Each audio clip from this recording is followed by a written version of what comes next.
Hi, it's Raul Mosley, and welcome to episode 7 of Bourbon and Pearls, the show. Today, I want to start off with a special feature, and that is to chat about fragrances that your man might like. So, I have got 12 of my favorite fragrances, and I'm just going to go through them with a countdown from 12 all the way to 1. Now, I got into fragrances probably about 2012-ish, so it's been a little over 10 years. Up to that point, it had been Old Spice. I remember my grandpa wore Brut back in the day in the 70s, so maybe I had a bottle of that, but I never actually wore that. Just kind of smelled it occasionally to think of him. English leather was a popular one back in the 70s. Some of these still exist in drugstores like Walmart, Walgreens, and CVS on the very bottom shelf. They're usually never higher than 6 inches off the floor. Old Spice is a great classic fragrance, though.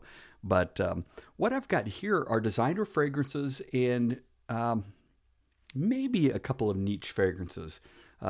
Niche fragrances tend to be done by houses like Creed that you may have heard of, that's been around for quite some time. They've got some wonderful scents, but they are very pricey. Aventus is probably one of my favorite scents. That one runs about $500 a bottle. I do not have a bottle of Aventus at this point. There's also Millesime Imperial, which is wonderful, and I'll chat briefly about that. So I'm going to start off, and I'm going to lose track of my numbers, I'm sure, but here's number 12.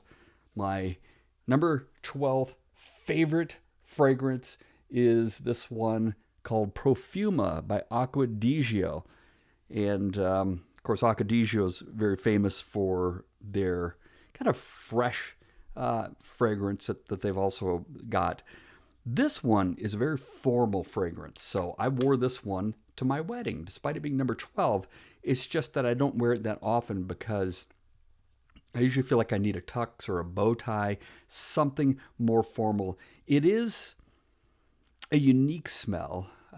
It's not really a fresh smell. It just has formality. If I'm going to sign a major peace treaty with some continent, I'm going to be wearing this one, Acqua di Gio Profuma.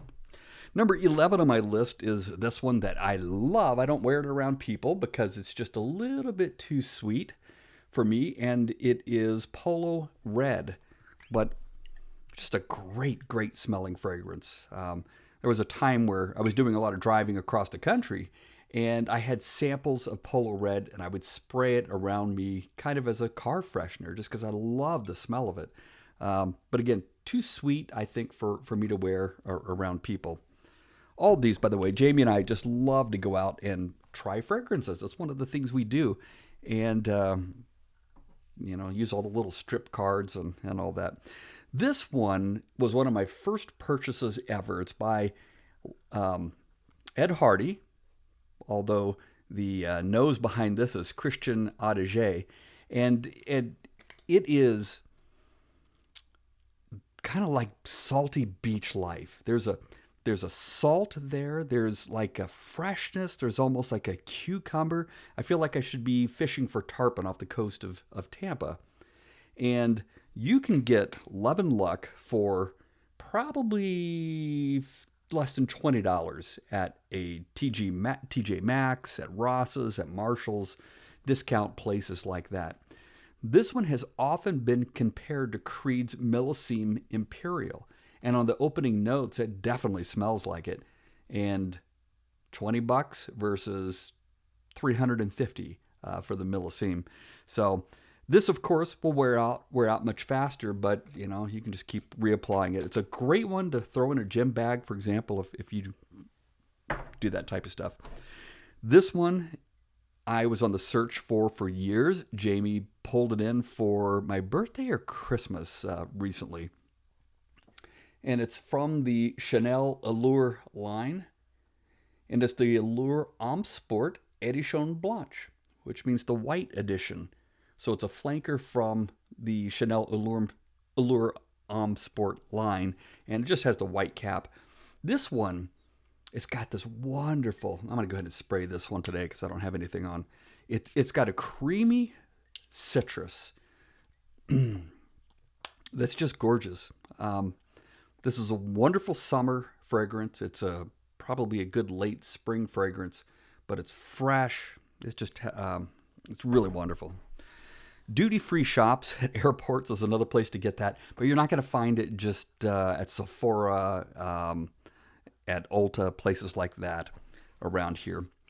This is La Nuit by Yves Saint Laurent, and it's just a gorgeous fragrance. It's and no, I'm not breaking all the notes down, top notes, mid notes, bottom notes, and walking through the progression of the fragrance from the dry down or from the spraying on to, it finally gets dry on you. But this is just a wonderful, wonderful scent. Wish I knew what the note in there was, the primary one, but really, really nice. This is a recent acquisition. It's Versace. It is, as most of these are, an eau de parfum, so versus an eau de toilette. So it has more of the good stuff in it in terms of its concentration, meaning it tends to last longer on your skin or clothing. So this one is a great cold weather scent. It's got a spiciness to it. I think the kind of teal color betrays what the fragrance really is, but wonderful scent. Really have enjoyed that.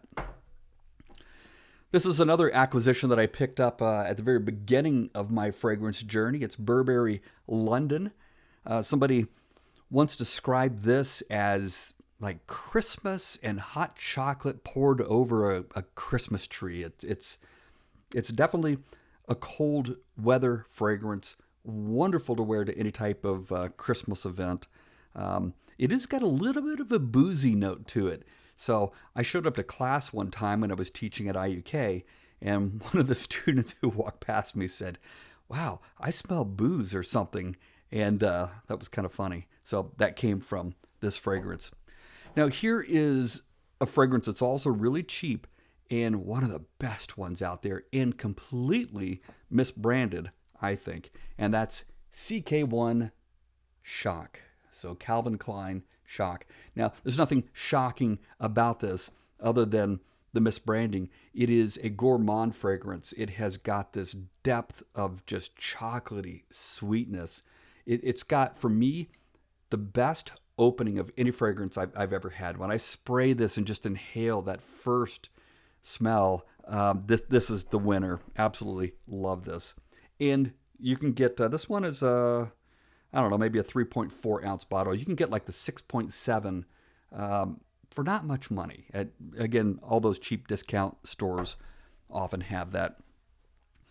This one is one that Jamie and I really like. The next two are somewhat similar. They're kind of in that same note profile. And I think they're more along the lines of being blue fragrances. So wearing it during the summer works well. And it's just Why by Yves Saint Laurent. It came really hyped by the person who sold this to us at Ulta and Kokomo, and for good reason. It's just a very strong, wonderful scent. Kind of reminds me of this gorgeous one by Coach, and this one I think is just their main fragrance. I've got some flankers that have slightly different styles to it, but this one I think is a little bit sweeter than Why, potentially. But wonderful, wonderful fragrance. All right, that gets me down to my top two. I told you I'd lose count, but here we go. This is number 2. It's kind of a package deal on this one. This one is by a company that brands itself as Replica. It's Maison Margiela, but Replica is what they're calling this particular one. Come on, camera, you can work. There we go. This one is called Replica because it tries to replicate certain smells that we come across in life, which sometimes is not a good thing. This one is called By the Fireplace. So, you've roasted marshmallows around the fireplace, and you might have kind of a little bit of a sweet scent that comes from that, but then you get that smokiness.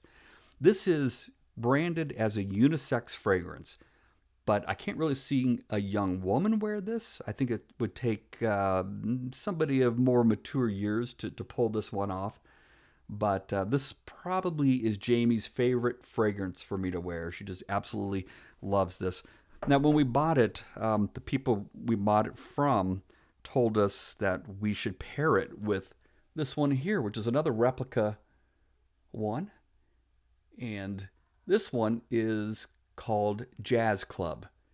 So what they've tried to do is replicate what a jazz club would smell like, which to me doesn't sound all that alluring. But the fragrance description here is heady cocktails and cigars.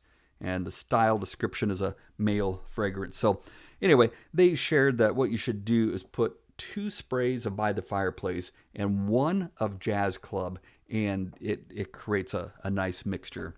And that leads me to my number 1 fragrance, which is perfect for especially professional settings. You know, you want to be careful not to overwhelm people who are around you, which is why, generally speaking, I don't wear fragrances when other people are around, with the exception of Jamie.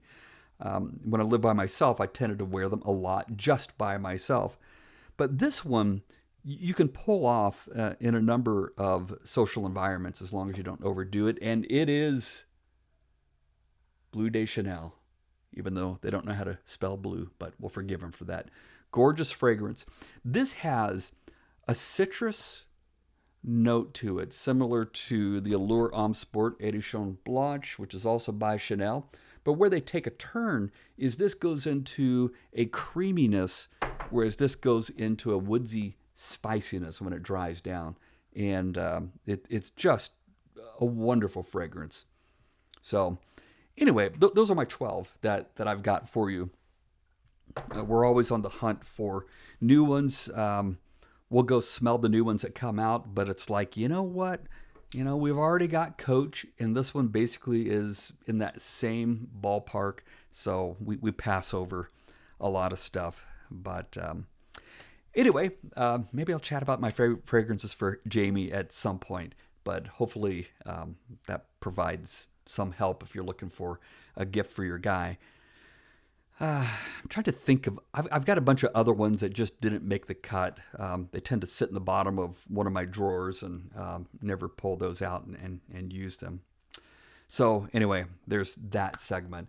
It is Thursday, so tomorrow we have got the special presentation of what you all are selling. And so there are links on the Facebook group for you to go and upload a video. Again, I just ask that you take your cell phone, turn it sideways, and just tell us what is it that you sell. Feel free to tell us about your Facebook page, your website, how can people contact you, whatever. I have also revamped the Bourbon and Pearls website today. It's undergone a significant revision. And if you go to bourbonandpearlsboudoir.com and just go down that first homepage a little bit, you'll see a button that is for you to upload videos. So I had promised a couple days ago that I would put that link front and center on our website, and it's there now.